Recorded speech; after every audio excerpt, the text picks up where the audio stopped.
Hello everybody, this is Pastor Bobby with Coffee with Bobby. I am the pastor at First United Methodist Church in Borger, Texas, and this is Wednesday's edition of Coffee with Bobby, which means we're looking at one of the parables, and we're going to talk about what it means to us, but more importantly, what it reveals about God, and what it reveals about the kingdom of heaven that Jesus came and inaugurated when he came down to earth, and in the incarnation, and that thing that he is inviting all of us to become a part of, not just one day in the future after we die, but the kingdom of heaven is something that's happening right here, right now. Jesus started when he was born and came to earth in the incarnation. It's going to be fulfilled when he comes back.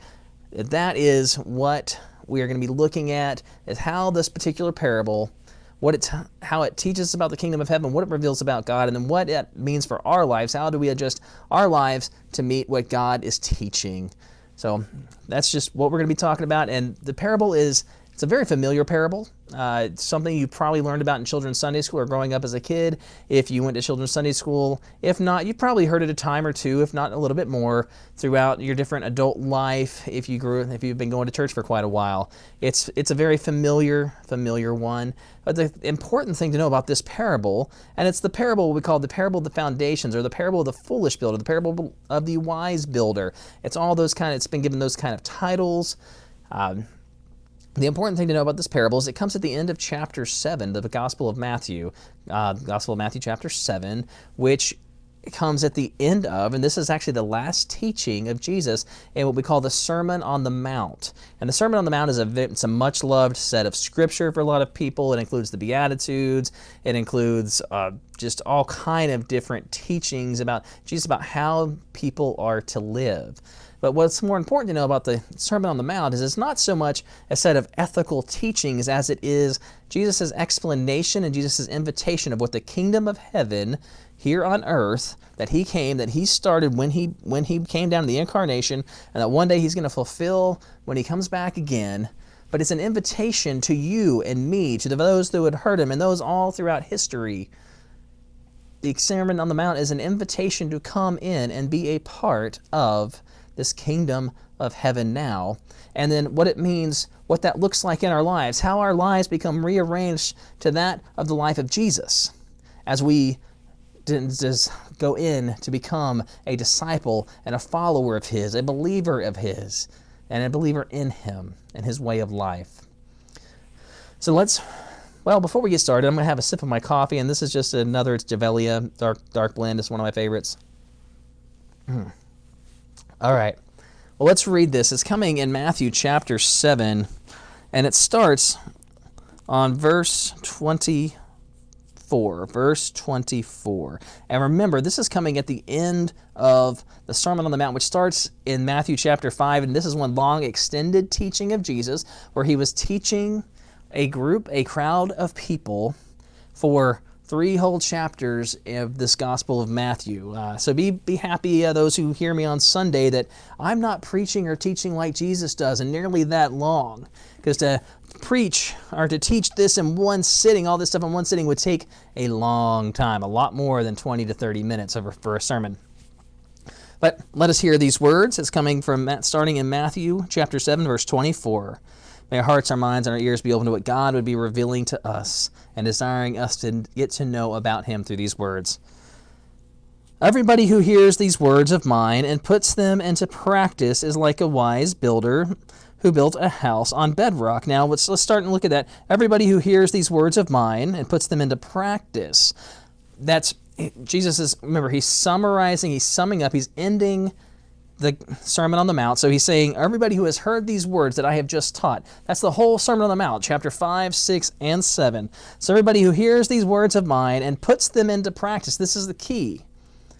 This is the key, and puts them into practice. Doesn't just hear them, doesn't just believe them, doesn't just know them, but also lets what they believe, those who let what they believe, those who let what they hear, those who let those things of teachings of Jesus become such a part of their life that then they put them into practice. It comes out of them. What goes into them through knowledge comes out as practice. We call that heteropraxy. Not heteropraxy, that means a wrong time of practice, but orthopraxy. Orthodoxy is right belief and right worship.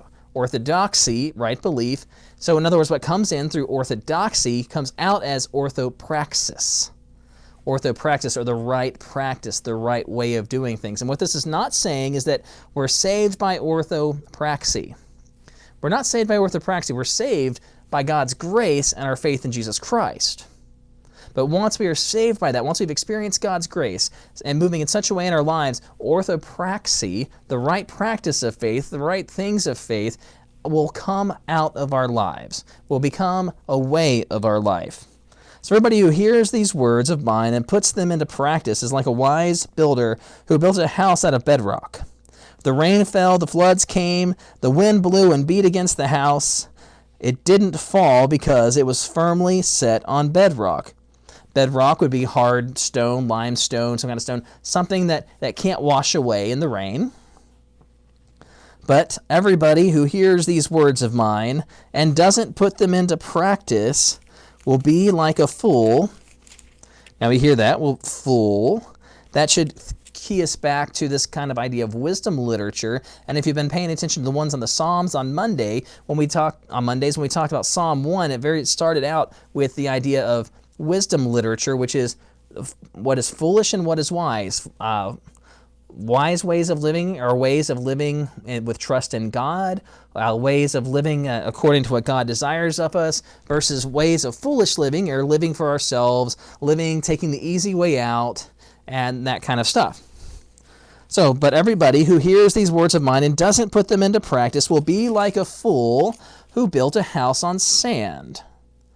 The rain fell, the floods came, and the wind blew and beat against the house. It fell down and was completely destroyed. It seems like a pretty, straightforward thing that this is saying. In other words, listen to me, do what I say, you're good. Listen to me, but don't do what I say, you're not going to be in a good situation. And that is the surface way to look at this.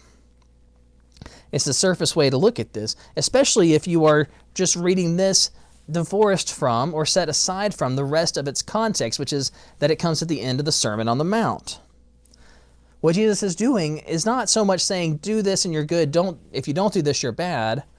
But Jesus is providing that one last invitation to people to come and be a part of His kingdom of heaven, to come and let God rearrange your priorities, to come and live as though the kingdom of heaven is fully fulfilled now.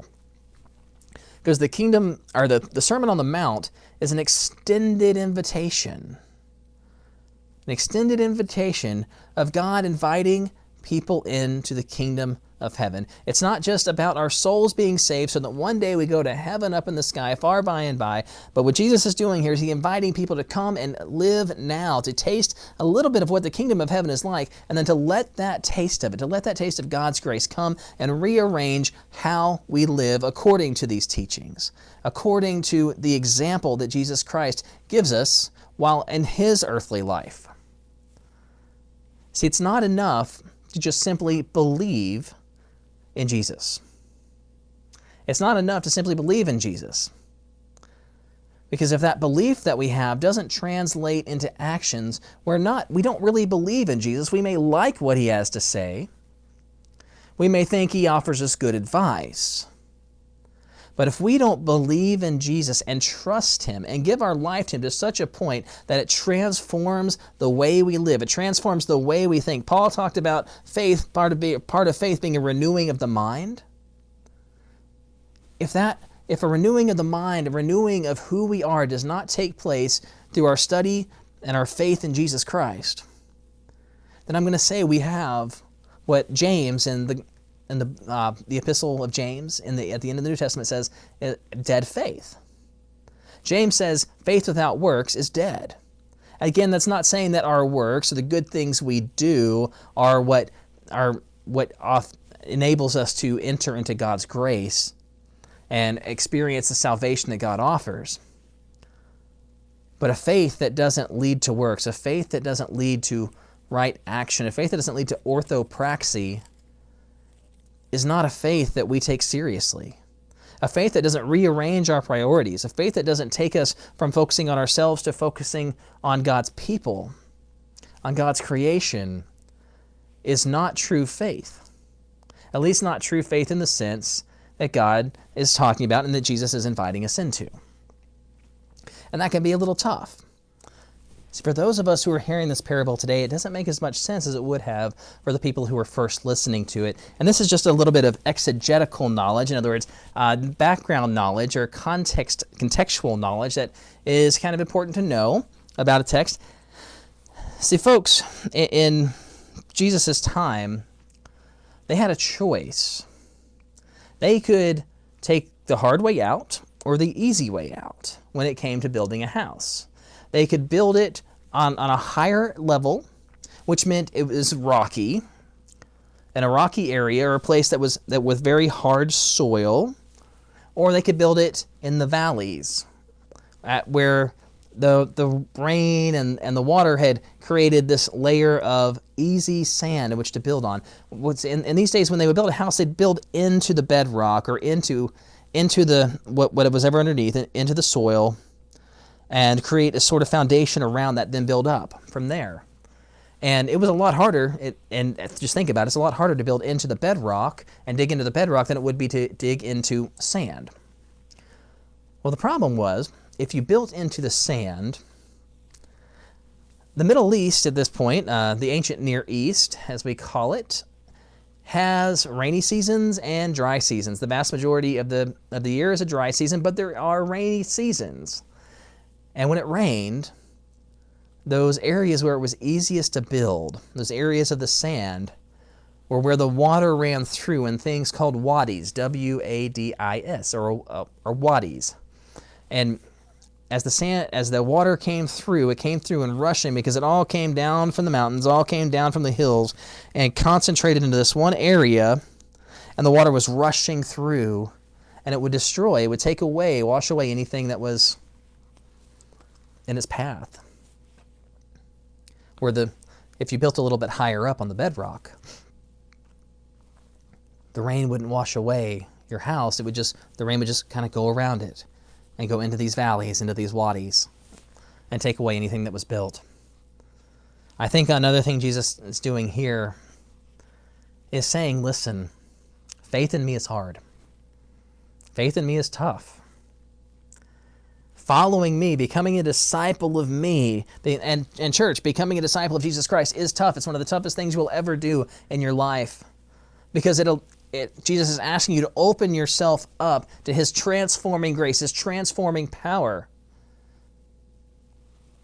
And as Americans, particularly as Americans, we find that very tough to do.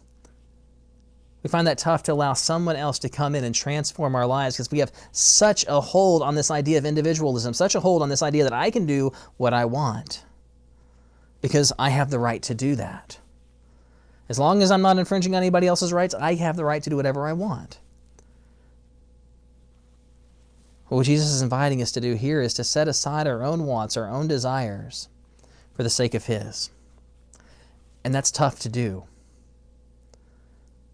To have strong faith, to have a faith in Jesus that is so strong, so secure, so in tune with Him, means to allow Him to come in and change our lives, to allow Him to come in and transform our actions, to renew our mind, to change our hearts, and to move us from selfish-focused actions to actions that lead us to loving others. Really, what's at the core of this teaching is it's humility. And I once heard it said, I don't know if it was C.S. Lewis or somebody else, said that C.S. Lewis is not thinking less of yourself, but is thinking of yourself less. It's not thinking less of yourself or looking at yourself lower. That's not humility. But it's thinking of yourself less. In other words, not just focusing on me, I, what I want. But humility is moving away from the selfishness into the openness to where God would have you serve other people. So my question to end this one is, how is your faith in Jesus Christ? How is your desire to follow Him and to be a disciple of Him? How is that changing your life? How is that changing the way that you interact with other people? How is that changing the way in which you think? How is it transforming all of you? Well, I hope you've enjoyed this. This is Coffee with Bobby. We will meet back again on Friday for my choice as the pastor, a pastor's choice, and I've got 3 or 4 different ideas mulling in my mind, and you'll find out what those are on Friday. I also like to invite you to join us online for our worship service on May 3rd, Sunday, May 3rd at 10:40 a.m. You can go to www.fumcborger.org/live. That's our website, www.fumcborger.org/live, and you can watch the worship service, take part in it. God bless you all, and I hope you all have a wonderful couple days till we see each other again.